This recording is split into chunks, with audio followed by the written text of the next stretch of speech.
Hi, I'm David from Cape Rocketry, and today I'd like to tell you more about the electronics on the JR101 rocket. Over here I have an AIM Extra flight computer.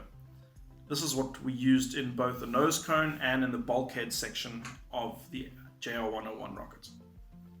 Over here I have the nose cone unit, and as you can see we used a quarter wave whip antenna for extended range. On the reverse side, we mounted a single cell lithium polymer battery. This is an 800 milliamp hour battery.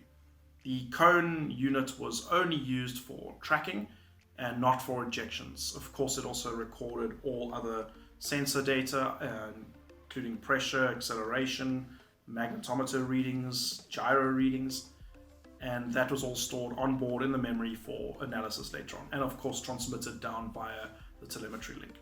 To turn the unit on in the nose cone, we used a solid state switch.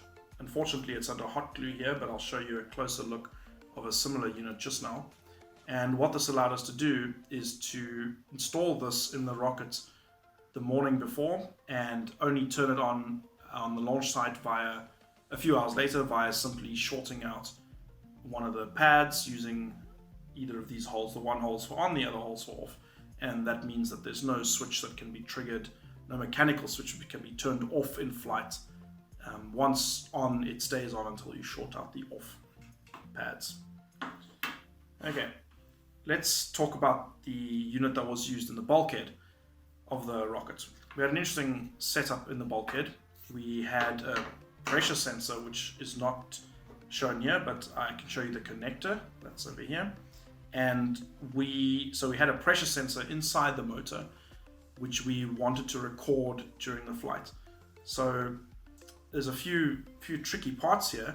The one is that the pressure sensor is at requires 5 volts, and we only have lithium batteries which are 3.7 volts. And so what we did is we have 2 of them installed. Once again, you can see the solid state switch. This time it's not covered in hot glue. We had two of these batteries, and they connected in series, and they go to a regulator, which you can see over there. It's heat shrinked, and that regulator drops the voltage down to 5 volts and powers the pressure sensor as well as the AIM Extra computer portion. Into the pyro battery inputs, we connected the batteries directly in series, so giving 7.4 volts, not going through a regulator. We also included a capacitor with a diode, simply to provide an additional boost because we weren't using separate supplies. We added a capacitor for backup. We added a capacitor to help with undervoltage in case one of the ejections shorted out or demanded too much current. All right, so the outputs of the AIM Extra then go via these wires, one for each channel. There were 2 channels, A and B, and each one would then fire an independent charge.